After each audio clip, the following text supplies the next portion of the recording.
Hello YouTube, Robert Alvarez the Psychic Witch and Sekhmet the Kitten and Durga the Cat, formerly known as Durga the Kitten.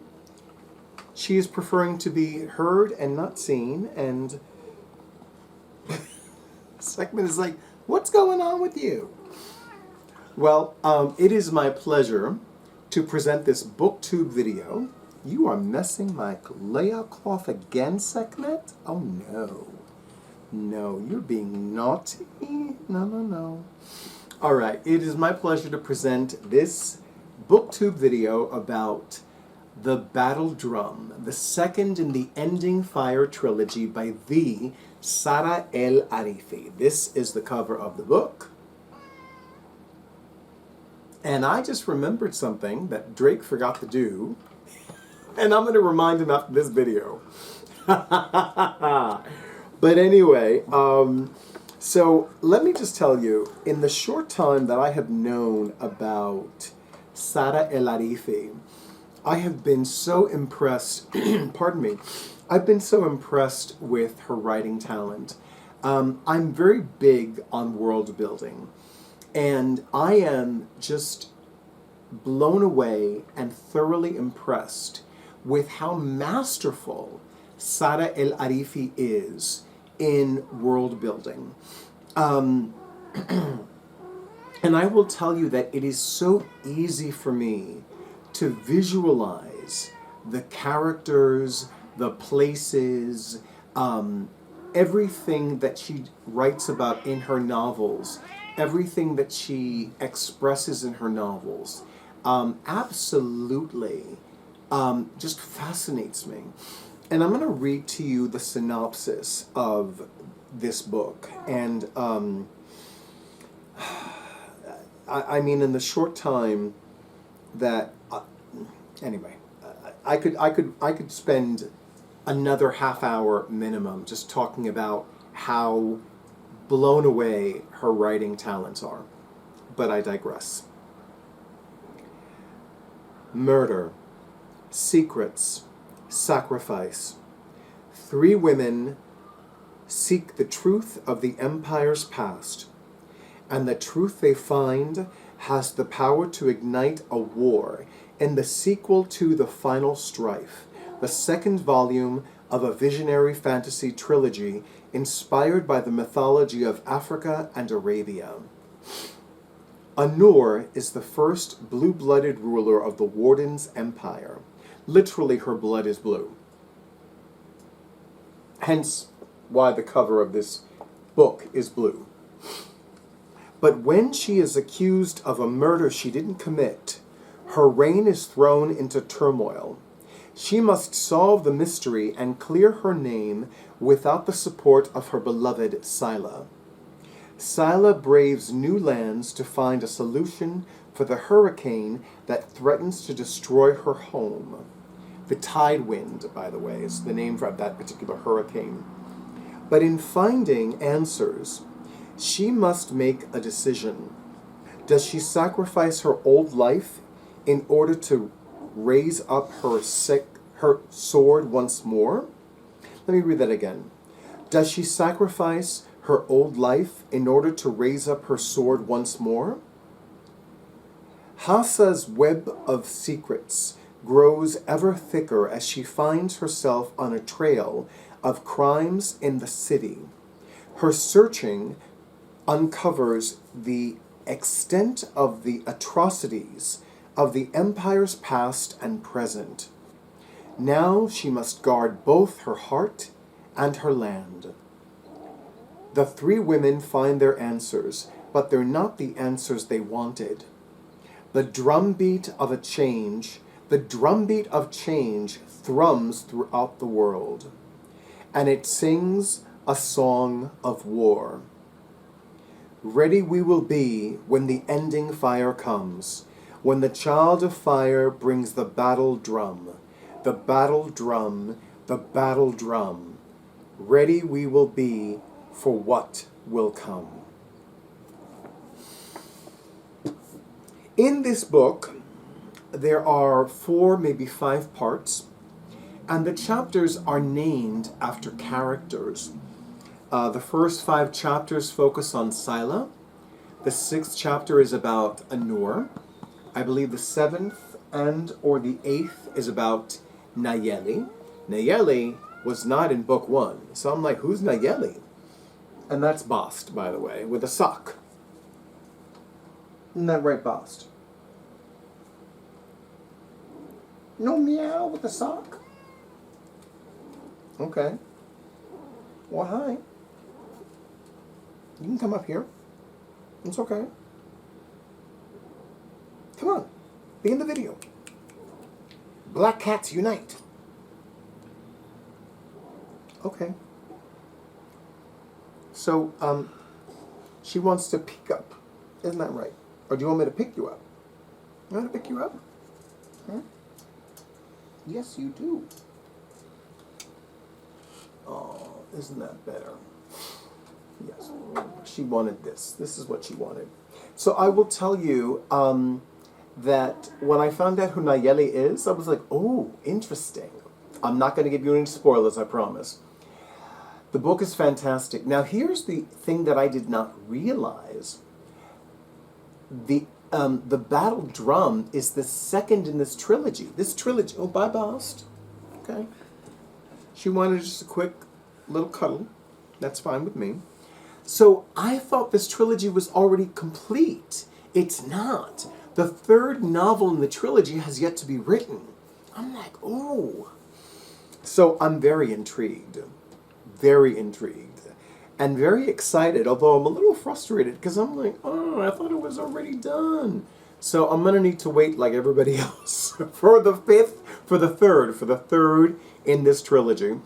But at least next month, no, later this month, I will buy Cursebound, which is the 2nd in the Faebound Trilogy, also by the Saara El-Arifi. And I have no doubt that I'll be reading this book and that book at the same time. I'll be alternating. Oh, but let me tell you, I love this book. And you know, one of the things that I really love about the worlds that the Saara El-Arifi creates, and I especially appreciate this as a gay man, is that everybody is just who they are. It's not a big deal. It's not like, ooh, a gay character, ooh, a trans character, oh, bisexual. No, it's just is. It's like, oh, here just happens to be a bisexual character. Here just happens to be a transgender male character. Here just happens to be a 3rd gender. In this world, there is a 3rd gender, Musawa. They are both male and female, but they are a whole separate gender. It is no big deal. It is not the hoopla and hullabaloo that the Renazicans, and the MAGA nuts that embrace Nazism and white supremacy, and yes, I did say Renazicans, and I will keep saying Renazicans until the Republicans go back to being how they used to be. But that's another story, and that's another video for another topic for another video for another day, but I digress. But I will tell you, it just fascinates me. It is not a big deal. It's like, it's not a big deal. It's like, oh, mermaids can be black. Yes, they can. You read African mythology, Mami Wata. She's an African, and in some texts, Polynesian goddess. She's a mermaid who happens to be black or brown, depending upon the source text. So it's not a big deal. It's like, yes, and pronouns are absolutely important. Some people are he, she. Some people are he, him, his. Some people are she, her, hers. And some people are they, them. And it is no big deal. It's like, this is just so natural. Bast, you were already here, weren't you? Yes, Bast does that. We don't know why. It's one of her quirks. So it's just one of those things. It's like, it is so natural. It is so not a big deal. It's like, oh, this person happens to be X. This person happens to be Y. This person happens to be BCE. It's just who this person is, who they are, if they're trans, or if they're non-binary, or if they're cisgender, meaning assigned male at birth or assigned female at birth. It is no big deal. It is just as natural as the landscape, as the culture, as the community, as the world that is created in these novels. And I, as a gay man who knows the importance of pronouns, absolutely cannot tell you how much I appreciate it. And you know, I just love seeing how it's so natural. It's like, it's natural and no big deal. Oh, this character happens to be gay. Oh, this character happens to be bisexual. Oh, this character happens to be a third gender. Oh, this character happens to be a transgender woman. It is no big deal. It is nothing like the culture wars and the hoopla and the pearl clutching and gasping, soap opera level gasping of the Renatsikins. It's just, hey, this is who this character is, this is what this character is all about, and this is what they do. And I especially love the fact that there's a transgender woman character, because she doesn't have time to worry about her life. She doesn't have time to worry about a social life, a romantic life. She's trying to save her people. She has so many more important things to worry about than, oh, well, do I look feminine today? No, it's not even, that doesn't even come into the picture. Because this transgender woman character happens to be an indentured servant. Actually, she's more of a slave than an indentured servant. But she is committed to saving her people. So she doesn't have time to worry about the opinions of other people. She doesn't have time to worry about what some people might think about her because she happens to be of a quote-unquote lower class. She's trying to save her people. That's her mission. That's the reason she wakes up in the morning. That's the reason she goes to bed at night, because she wants to save her people. That's all she focuses on. Really, that's her sole focus. So, I as a gay man who is a part of a culture war that I never wanted to be a part of, but happen to be a part of because Renatsikins insist on it being a culture war, have so much more admiration and respect and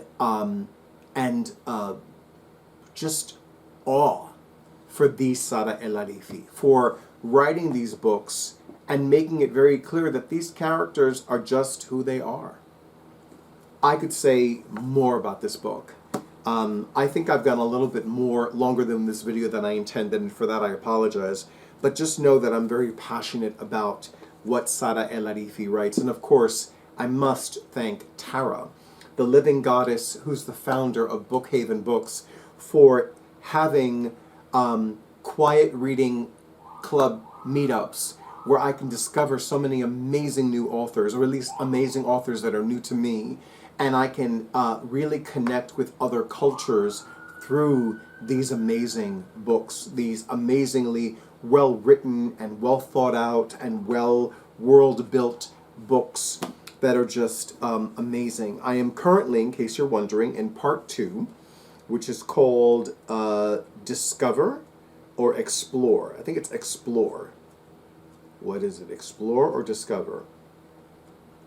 Discover. Part 2 is called Discover.